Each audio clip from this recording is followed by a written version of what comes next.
Hi, everybody. Thank you very much for attending our webinar today. We're very pleased to be hosting John Nolan speaking. To be honest, we're completely overwhelmed by the response that we got today, and I think that's a testament to both the extreme interest in the topic as well as the respect that John commands in the flow cytometry field. John Nolan is a professor at the Scintillon Institute, where his research group develops and applies new technologies for cytometry. Current projects in his lab include spectral flow cytometry, single particle analysis of natural and synthetic nanoparticles, and surface-enhanced Raman scattering in cytometry. He's on the editorial boards of Cytometry and Current Protocols in Cytometry, a fellow of the American Institute of Medical and Biomedical Engineering, and past president of our beloved International Society for the Advancement of Cytometry. In addition to, sort of these bullet points, John is also a testament to somebody who really cares about the level of science and about the details involved with making good and accurate measurements and how to interpret them. I'm constantly impressed when discussing things with him, how he turns over every rock and really tries to make sure that the measurements mean what we think that they mean and what we hope that they mean. So I'd like to, with that, turn it over to John so he can share some of that hard-earned insight that he got, and hopefully everybody can benefit from this to really improve the accuracy and reproducibility of their scientific work. All right, thanks. Yes, today I'm going to talk about calibration and characterization of flow cytometers and assays. And I'm going to do it in a generic way, so I'll only mention a couple specific instruments, but these, the principles here can be applied to any instrument, and hopefully when I'm done here, some of you will be inspired to go and do these on your own instruments. I'm going to focus on calibration in the context of studying of small dim particles like extracellular vesicles, which are a particular challenge to measure and for which calibration is especially important. So here's what I plan to cover today. I want to talk a little bit about why you should standardize or calibrate. I'll talk about different sorts of reference and calibration particles, and then I'll talk about a couple of common calibration scenarios. First is calibration of the measurement, which is to say how bright is a sample and how to report that. And then the second scenario I'll cover is characterization of the instrument. In other words, how bright does a sample need for me to detect it?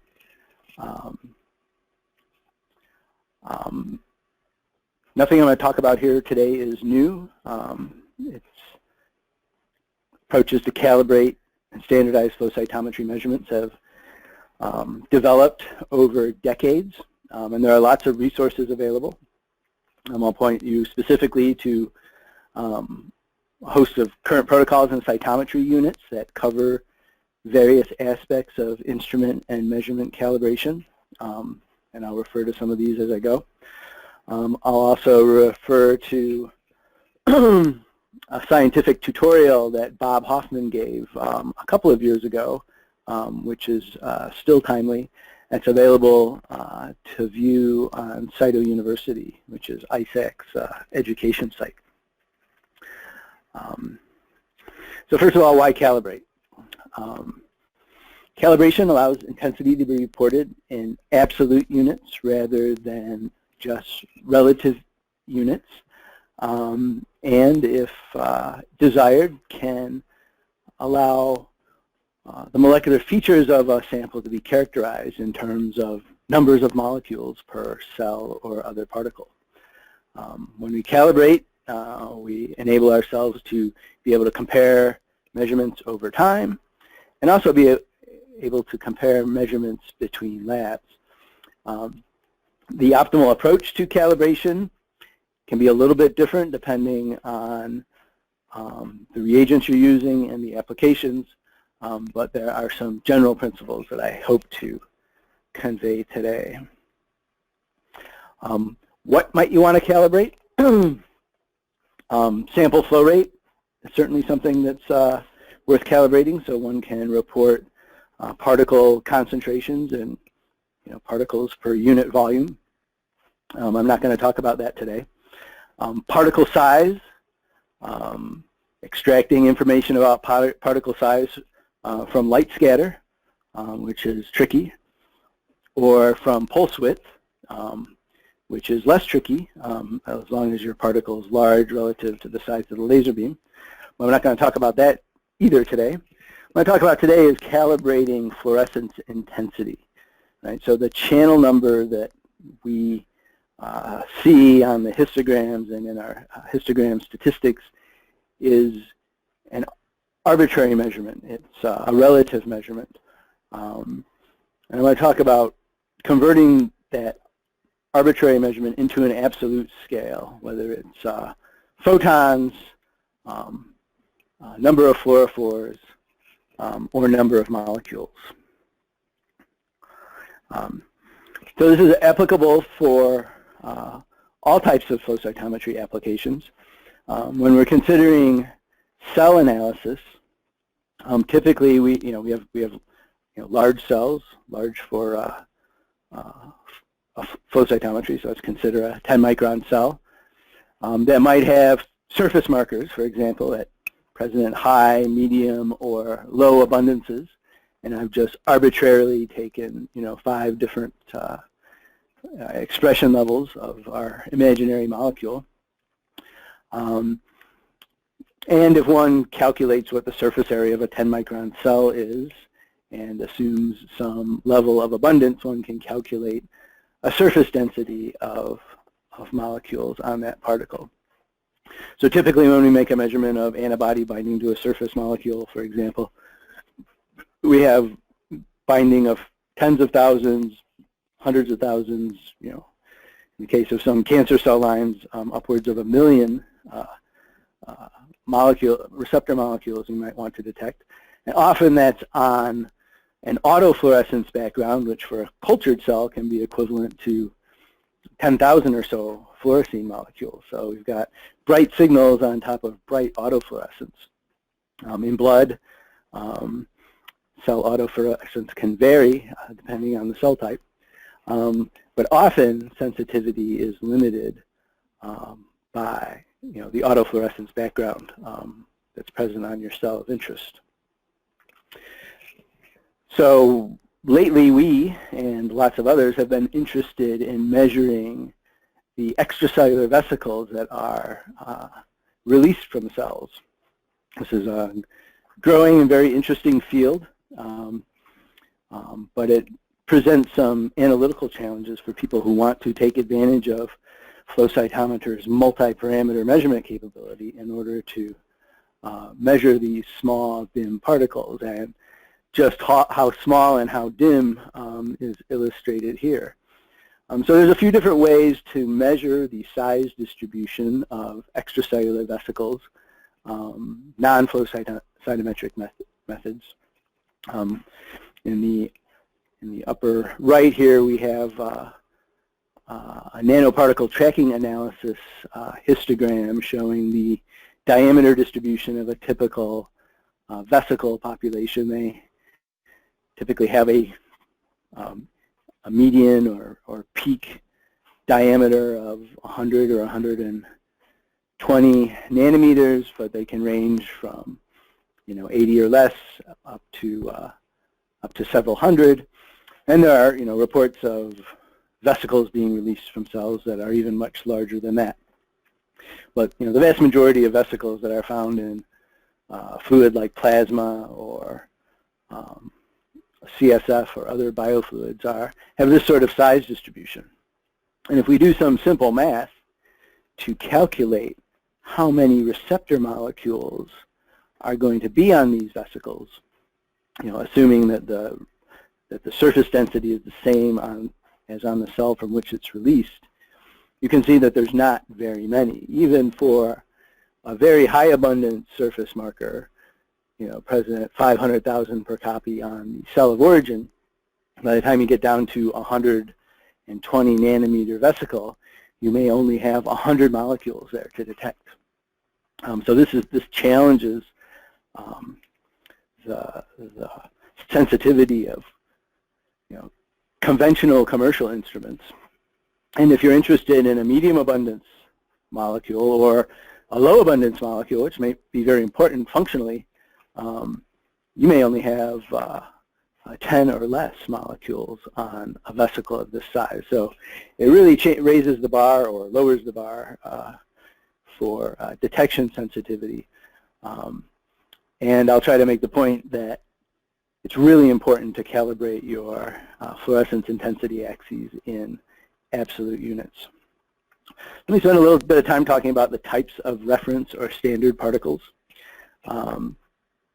So one can buy beads stained with a specific fluorophore, FITC or phycoerythrin, for example. And you can buy these in multi-intensity beads, so one can create a standard curve. These are the MESF type standard beads. You have the hard dyed beads, which are stained not with any fluorophore that's used to label an antibody, but stained with fluorophores that have similar colors to those used to stain antibodies. Again, you can get these in multi-intensity bead sets for calibration. And then we have reagent capture beads, classic one being the antibody capture bead, which can capture a fluorescent antibody, and if that bead's capture capacity is calibrated, one can, under certain circumstances, use that to calibrate a signal.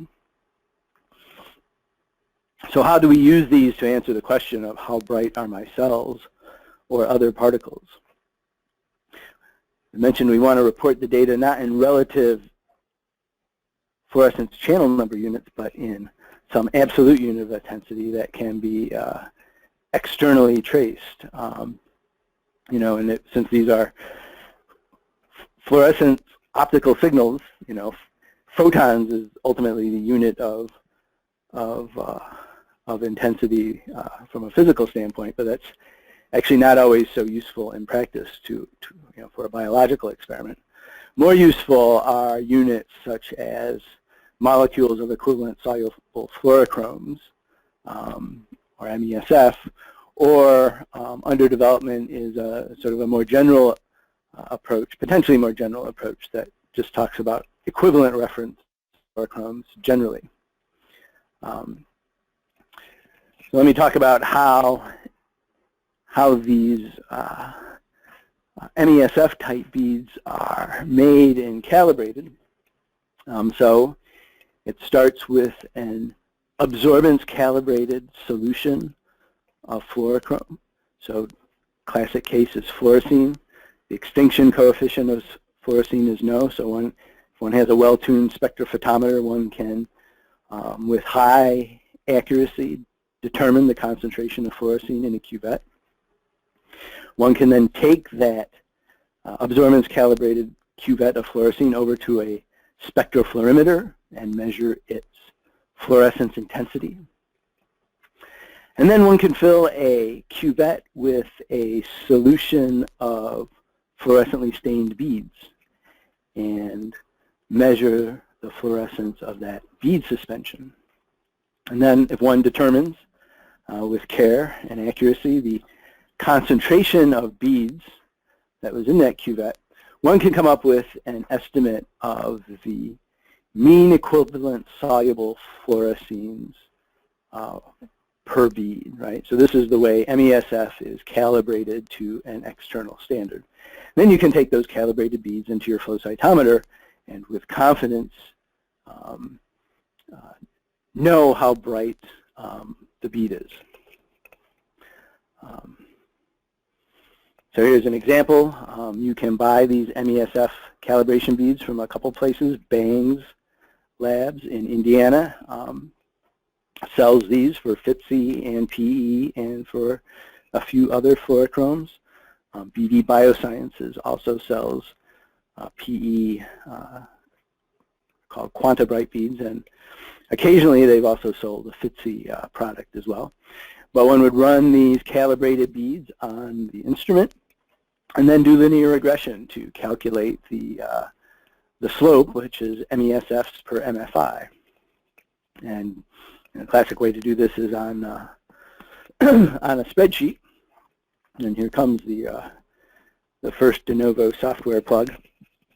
So many third-party, well, I don't know if many third-party software does this, but de novo FCS Express does it. They have a channel calibration function where one can enter in the MESF values of the standard beads, and you can calibrate the x-axis in units of MESF. So we've gone from this arbitrary axis of channel number on the top down to a calibrated, absolutely calibrated intensity axis on the bottom in MESFs. And so now the brightness of your sample can be expressed in this absolute intensity unit. So those are specific fluorophore stained beads. It turns out that those types of beads aren't particularly stable because it generally involves either a covalent or non-covalent attachment of a molecule bearing that fluorochrome to the surfaces of the bead. They tend to have limited shelf life, and they can be kind of expensive to keep on hand all the time. So a different type of bead is the hard dye bead. So those are beads that have some dye impregnated into them. These turn out to be very stable and are much cheaper to produce. The drawback here is that they're not spectrally matched to any specific fluorochrome. And so in this spectra here, we see the spectra of fluorescein, the spectra of PE on MESF type beads, and then we see the spectra of a hard dye bead. In this case, it's one of the rainbow beads from Spherotech. And you can see that it doesn't actually match either the FACSCalibur spectrum or the PE spectrum. But what one can do is cross-calibrate these hard-dyed beads against the MESF beads. And as long as you don't change the filters on your instrument or change the laser power on your instrument, the cross-calibrated beads can serve the same purpose as the MESF beads. And so here's the Spherotech 8-peak rainbow beads, calibrated against the quantum MESF beads to give MESF assignments to these rainbow beads. Now, Spherotech on their website has assignments for the rainbow beads, but those assignments are really only nominal. They were generated on some instrument with some filters at some laser power, generally not known. So the numbers that are on the website are just that. They're nominal. If you want the assignments to be accurate for your instrument with your filters and your laser power, you'll need to cross-calibrate them yourself. But once you've done that, you have a very stable and accurate set of calibration particles. And so why is this important? So I'm going to give a little example about why it's important to express intensities in absolute units and not in relative units. So there's a lot of interest in measuring these extracellular vesicles, and people would really like to use flow cytometers to do it because they're sensitive, they're fast, you can do multicolor measurements. But as I mentioned, it really challenges the sensitivity of the instrument.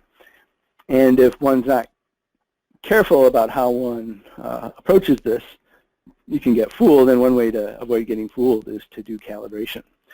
So this is just a figure from a recent paper. I don't really want to pick on people, but it illustrates a number of relevant points. So the authors will remain anonymous, but So these are some red cell erythrocyte, preparations with, it's thought, some vesicles, so-called microparticles in them. And you see in panel A and F, they've used some polystyrene beads to set some window of analysis for their analysis. I think this group, this paper, to their credit, they actually recognize that you cannot use polystyrene beads to calibrate the size of, well, the size of anything except for a polystyrene bead, but you certainly can't use polystyrene beads to calibrate the size of a vesicle. And so they were good about recognizing that. But you see they here in panel A, they've identified a set of scattering events that they're labeling MPs, microparticles, and then they're looking at some fluorescence associated with those. You can see in the upper right of that histogram the red cell population, and then they've identified these lower scattering particles as microparticles. So what they've done here is they've stained with CFSE, which is a fluorescein-like dye that nominally stains the volume of a particle. It gets inside and reacts with amine groups and stays fixed inside a particle or a cell. And then what they've done is they stain a surface marker, glycophorin or CD235, which is a predominant surface marker on red cells. And they've got gates here, and they circle a population there that's got CFSE, and then up in panel C they circle another population that's they're saying are MPs that are positive for glycophorin and CSFE. And in panel E they've used a counting bead to get the volumetric element, which is good practice. But if one thinks about this, one wouldn't really expect vesicles derived from a cell to be as bright as the cell themselves. So take a 10 micron cell and compare that to 100 nanometer vesicles. It's 100 times smaller in diameter or radius. You expect that to be 10,000 times smaller in terms of surface area and 1,000,000 times smaller in terms of volume. So we'd expect a surface marker to be 10,000 times less abundant on a vesicle than on a cell, and if it's a volume marker, we'd expect it to be 1,000,000 times less bright than the cell. And if one looks at the axes and the population of the red cells compared to the populations of the particles that are identified as vesicles, you can see that those are not 10,000 times dimmer or 1,000,000 times dimmer. And in fact, just based on these uncalibrated axes, one might question whether those are vesicles at all. And so if these authors would have calibrated that arbitrary axis in units of MESF, for instance,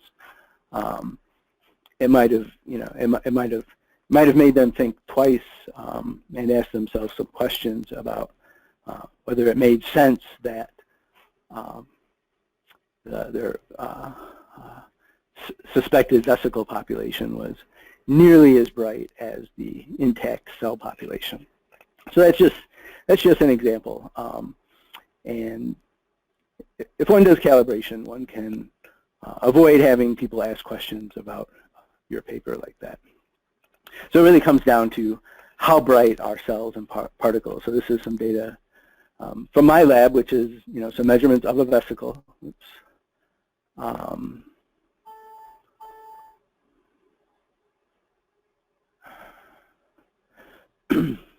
Showing a negative population and a positive population, uncalibrated. We can see that the bright events are about 20-fold brighter than the dim events, but we don't know whether it's 200,000 units of brightness on top of autofluorescence of 10,000, or whether that's 200 units of brightness on a background of 10. And so, but if we apply calibration, we can do that. And so these are calibrated now in MESF. These are vesicles stained with I think, a Dylite 488 stain labeled annexin 5. And now we can say that these bright events are between, about 800 and 5,000 MESFs in intensity, while those dim events are, a few hundred. And now we can, we can, convey our results in quantitative and absolute terms, which gives someone who wants to repeat our measurements, for instance, something to reference. So here we've calibrated brightness and units of fluorochromes. So we're just talking about how many fluorochrome equivalents are on the surface here. Often, for good reasons, we want to take that a step further and ask how many molecules are on the cell, or in this case, a vesicle. And there are a couple of approaches you can take to do this. They each have their advantages and disadvantages. So the first is, once you have this MESF value, one can take into account the fluorophore to protein ratio, the F to P, and the relative quantum yield, that is, how bright is the fluor that's bound to your antibody compared to that cuvette of free fluorescein that we calibrated our MESF beads against. Often people consider the F to P, which is measured by absorbance generally, but they forget about the relative quantum yield, which takes into account the fact that often the fluorescence of a fluorophore changes when it's on the surface of an antibody, for instance. One can, I've heard the combination of F to P and relative quantum yield referred to as the effective F to P, to sort of bundle those into one factor.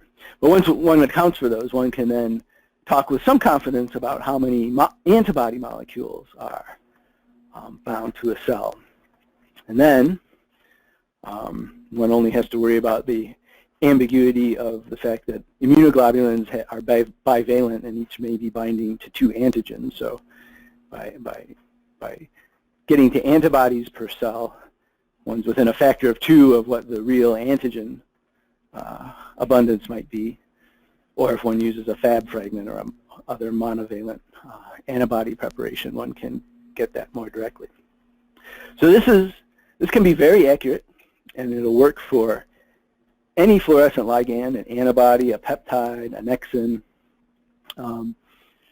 The downside is MESF standards, good MESF standards, are not available for all the fluors one might want to use. So really, for practical terms, we use practical matters. We use these for fluorescein and PE. Do this approach. And that's approach 1. Approach 2 is to use calibrated capture beads. So these are beads that have an antibody or ligand capture molecule on the surface in an amount that has been calibrated somehow. And so one simply captures the reagent that you're using in your assay, constructs a calibration curve, and converts MFI to antibodies bound, for instance, directly. Pros of this are it's simple and works for any fluorophore. So even if you have some weird tandem that's poorly behaved, it will still work here. The con of this is that not all antibodies are captured equally. So there's some uncertainty about how well one antibody clone will be captured relative to another. Here's a couple of these types of beads. Bang cells, something called simply cellular, which has a molecule on the surface that binds to the FC region of an antibody, and they've calibrated what the capacity there is, and one can make a calibration curve. Biocytex has a product where set up for use with a secondary reagent where they've put the primary antibody on the bead in a calibrated amount and used that to calibrate the amount of a fluorescently labeled secondary antibody. So this approach will only work for indirect staining and requires, each of those beads with to be calibrated for every different primary antibody you might want to use. So those are some downsides. And when you're measuring extracellular vesicles, you probably don't want to be doing wash steps. So indirect staining is problematic. But these approaches have value for the reasons I stated before. So we've been making some antibody capture beads for our own vesicle type measurements, which are scaled to be more appropriate for the intensities that that are involved in our experiment. So we've made half-micron beads with an anti-immunoglobulin antibody on the surface. We've calibrated it using a PE-labeled antibody to estimate the capacity, and then we can use those to calibrate or to as a reference particle to look at the brightness of different conjugates of an antibody, different antibodies, and so in the first column we see CD41 PE says there's about 4,000 MESFs of PE. The CD235 shows about 7,000. This is fairly typical of the sort of variation you see in capture efficiency across different clones, a factor of 2 or so. Occasionally you'll find a clone that for some reason or another isn't captured well at all by one of these capture molecules, and that can throw a wrinkle in the thing. Up above you see the FTSE conjugates of some of those same clones. So we see the CD41 FTSE has actually about 15,000 MESFs, and this is likely accounted for by the fact that there's an F to P of 3 here, right? So there's 3 fluoresceins for every antibody. If we look over at the next panel, we see about twice that many for the CD235 FTSE conjugate. Is this because that conjugate is labeled a little bit better, or because it binds a little bit better to the capture bead? It's hard to say without doing a fair bit amount of more work. On the far right, we have Alexa 488 conjugated antibody on these same capture beads, and it's brighter still, and that's probably because Alexa 488 is somewhat brighter than fluorescein, but then there's also the uncertainty about how well that clone was captured. But then the advantage is that one can use a probe for which there is no MESF standard, such as PE Psi 7, and at least have an idea about what the brightness would be for an antibody capture bead with about 5,000 capture molecules on it. So again, it's not perfect, but it can get you within a factor of 2 or 4 of what the real answer is, which is often good enough to make sure that you're not fooling yourself. So to summarize this part, what everyone should do is calibrate your measurements and units of MESF, ideally using a cross-calibrated hard-dyed bead like I described. It's easy, it's cheap, and in most cases it's going to be within a factor of 2 to 5 of what your actual antibody abundance is once you take into account F to Ps and relative quantum yield, etc. If you want to take it a step further and calculate the number of antibodies bound per particle accurately, you're going to need to know how bright how many fluorophores are on the antibody and how bright they are, so the effective F to P. And then calibrated antibody capture beads have their value. They can get you within a factor of 2 to 4 under many cases. Okay, so now I'm going to move to a slightly different topic, which is, how do I know what can I detect? So we just talked about how to report what you measure in absolute units. I'm going to talk about how do I know if my instrument can even detect this? And this gets into characterizing your instruments in terms of Q, which is detection efficiency, and B, which is background. So first let's talk about 2 a little bit. 2 is essentially how many photons are you going to collect per MESF of brightness. So we've already assumed we can calibrate our signals in units of MESF. How many photons can we get? And this will depend on how bright your laser is, how tightly focused the spot is, essentially your excitation intensity. It's going to depend on how sensitive your PMT is. It's going to depend on all the optics in between, your collection optics, your filters and mirrors, and also how fast the sample is flowing, right? How long do you have to measure when the sample is flowing through the laser beam? And here, these are slides taken from Bob Hoffman's tutorial. You can see the difference between an instrument that has a high Q and one that has a low Q. And you can see that if you're just looking at the bright bead, it'll be hard to tell the difference between an instrument that has a high Q and a low Q. But when you start looking at dimmer signals, you can see that the resolution is lost. And this could be, a low Q could just be a function of instrument design. You've bought a small, cheap instrument, it isn't promising to be super sensitive. Or it could tell you that your laser's out of alignment, or you have a fingerprint on one of your filters, or any number of other trivial things that can cost you light.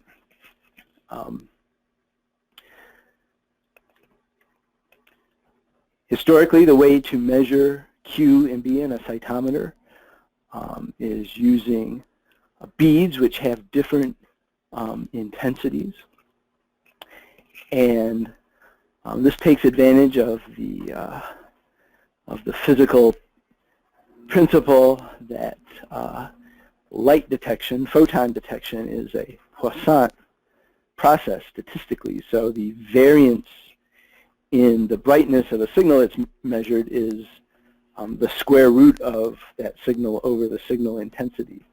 So if you have a signal that's exactly 1,000, or rather 10,000 units bright, just because of these photon counting statistics, you will have a variance of 100, square root of 10,000, and the CV of that is the variance over the mean. So the CV of 100 divided by 10,000 is 1%.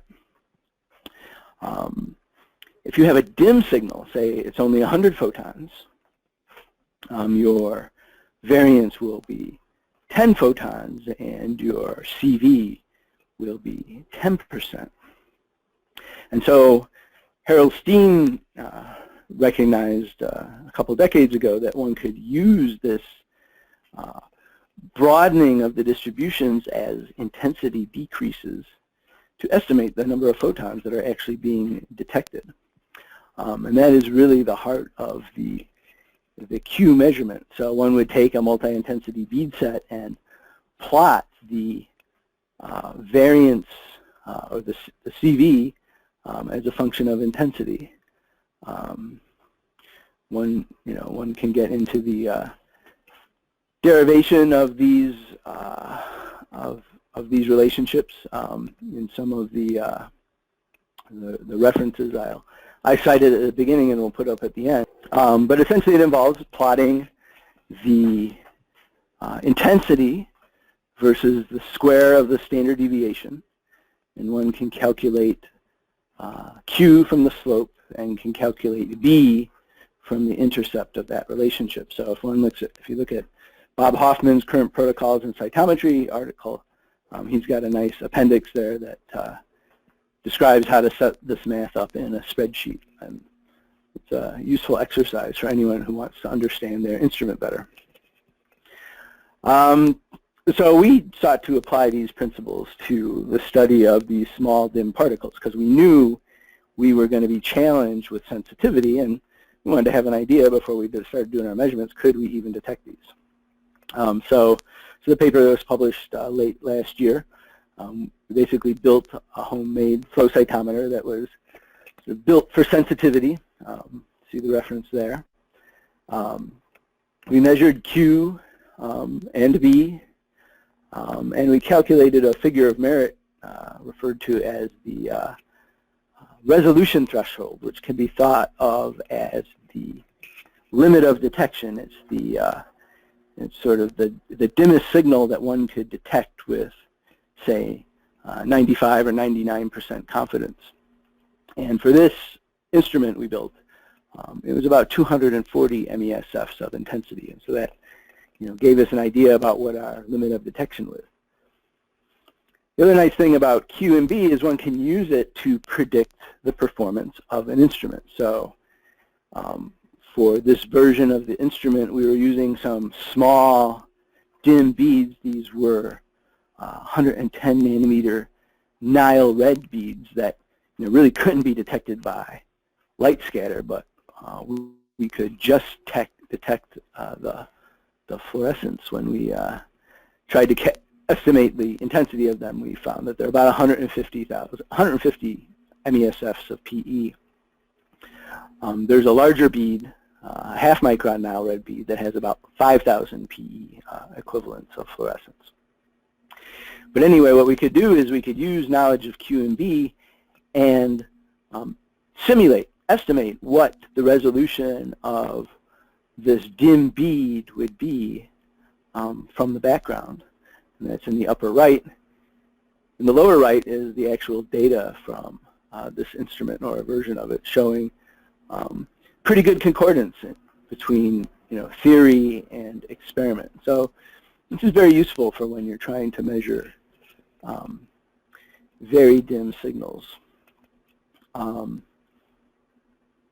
And I mentioned fluorescence resolution.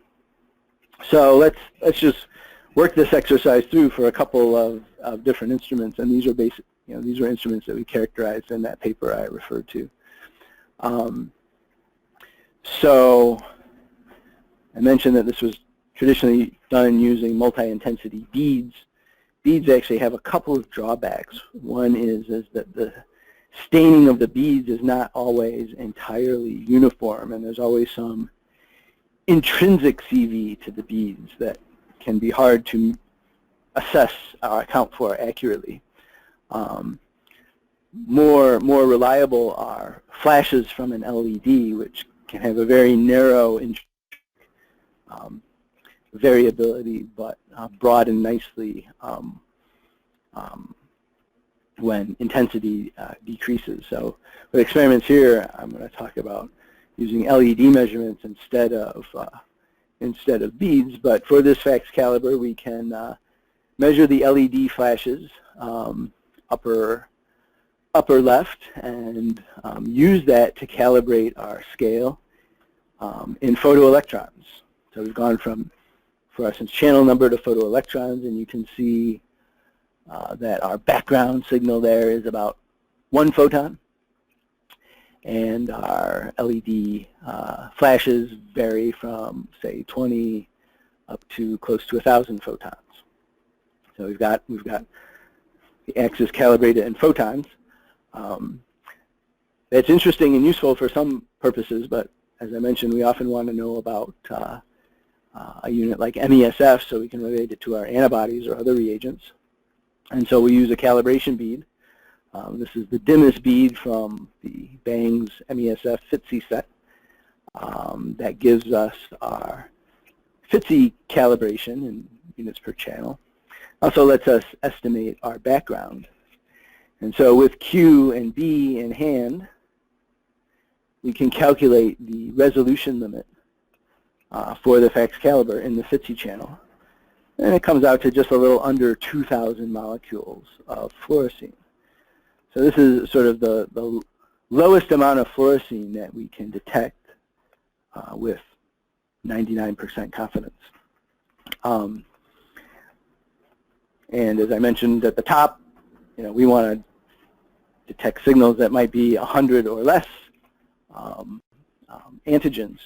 So clearly the FACSCalibur isn't going to cut it. So that's why we built the custom instrument, and here's similar data, converting from that custom instrument, converting the arbitrary channel number axes on the top into a photoelectron axis on the bottom. And here now we see we've got about 10 photons of background. And then for our MESF standards, because the commercially available MESF standards are not really dim enough to do a good job of calibrating these low intensities, our colleague Xiaomei Yan in Xiamen calibrated some 300 nanometer silica beads with a green dye and calibrated those in MESFs. And so now we have some MESF standards that are down between a couple hundred and 1,000 or so. And we use this to do the MESF axis and solving for the resolution limit. That's where we get the 240 molecules of fluorescein for this custom instrument. So these are measurements that anyone can make on your instrument. And it's an educational experience to do that. So to summarize here, calibration allows one to report intensities in absolute units, either photons or molecules of fluorophore. And when you do this, you're in a much better position to compare measurements over time or between labs. And when you consider the amount of time and money that's spent in the typical flow cytometry experiment, it seems really short-sighted not to run 50 cents worth of beads to allow those results to be expressed in absolute terms that will have some meaning to someone else who might want to repeat the experiment somehow. So one approach to this is just convince all the flow cytometry users about how important this is. Another approach would be to have all the people who are responsible for maintaining and facilitating access to flow cytometers to keep some cross-calibrated rainbow beads on hand for their users to calibrate their measurements. That would be, seems to me, a decent thing for the core facility to do for their users. And then finally, when you calibrate, you understand better the capabilities of the instrument and have a better idea whether it's going to be suitable for the types of measurements that you want to use. So with that, I'll close. I want to acknowledge Erica and Danny in my lab. Erica does the biology, Danny does the instrumentation. Jim Wood, Bob Hoffman, and Ming Yan have been really instrumental in implementing the Q&B in both the academic setting and the industrial setting. Eric Chase at Cytec will calibrate your instruments for you if you use his surface. Dave Parks at Stanford's also played a big role. Joe Trotter, currently at BD, and Yong Chen at DC both also provide good input for this. Again, I'll flash up these resources for you, and I'll be happy to take a question or two. Hi, John. Thank you very much for putting together the webinar today. We did have a few questions that have been coming through during the webinar. And again, we'd like to mention that the questions and answers panel is open in the GoToWebinar panel. You can enter your questions in there.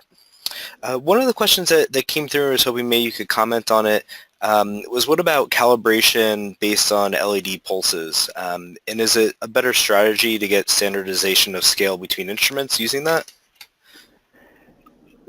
So the benefit of LED pulses is that it removes some of the ambiguity of the intrinsic variation of the beads, which can be important.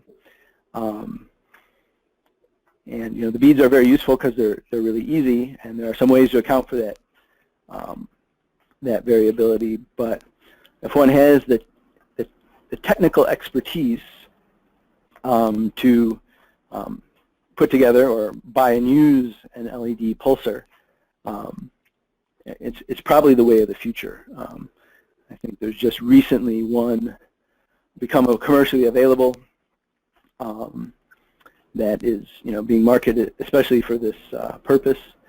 And yeah, I think it would be, best practice if you have a sizable lab or really care about quantitative measurements to invest in an LED pulsar and figure out how to use it well.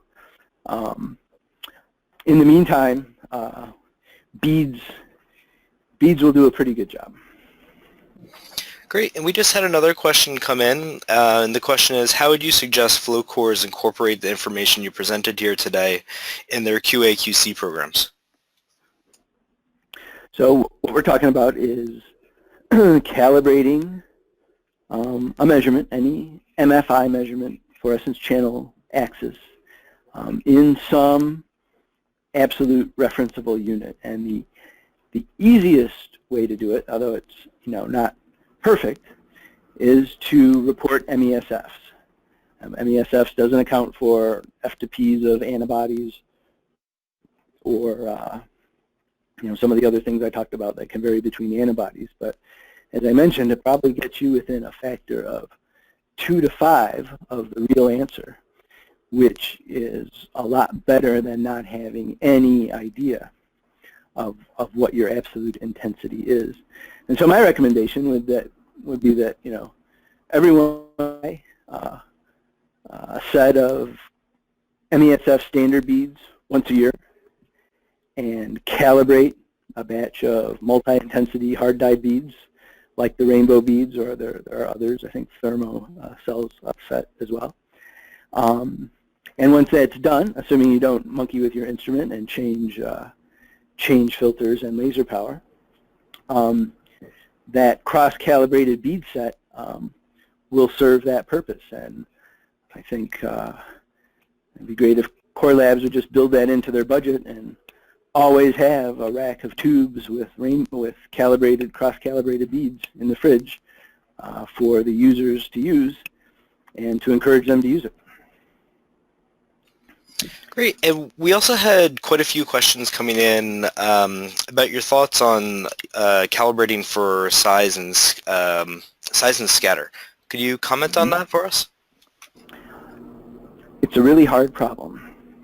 So Gustav Mee developed the theory of light scatter a century or so ago.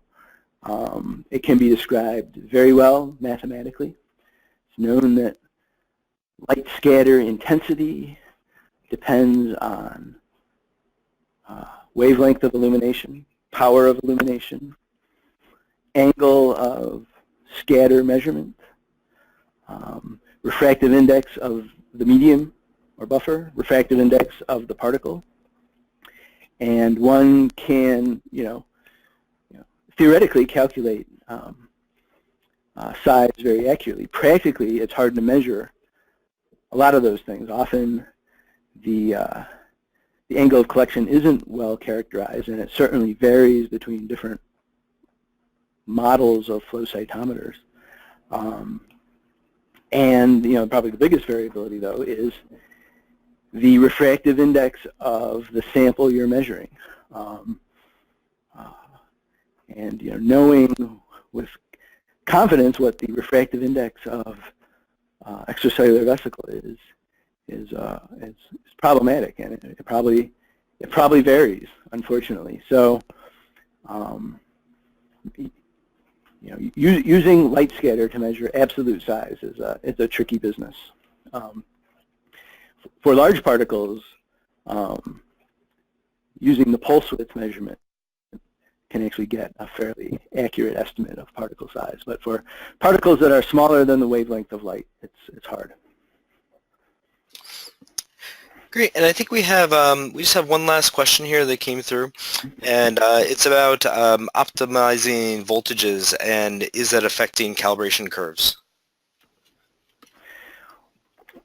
Well, the In terms of optimizing voltages, you want to make sure that you have all the sensitivity your instrument has to offer without adding additional noise into the background.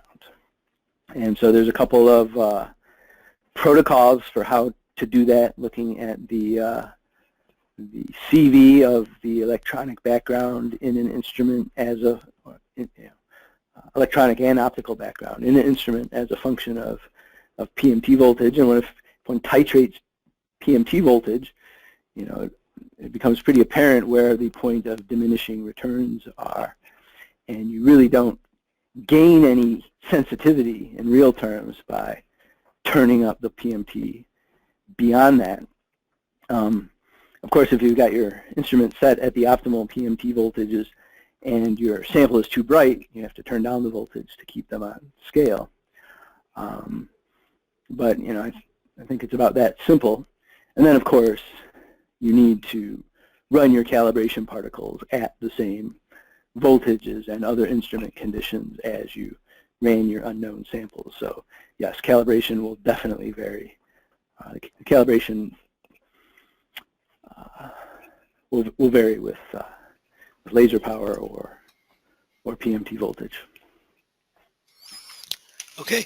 Well, thanks again, John, for your answers. And on behalf of the team at De Novo Software, we'd like to thank you for presenting the webinar today, and also to everybody who was able to join us to make this a very successful and interesting presentation. So thanks again, John, and if there's any other questions about the presentation, or if you'd like to view the recording, you can contact us at support@denovosoftware.com. Again, the recording will be made available on the De Novo Software website at www.denovosoftware.com. So thanks again, everybody, and again, thanks to John Nolan, and have a great day. Thanks for listening.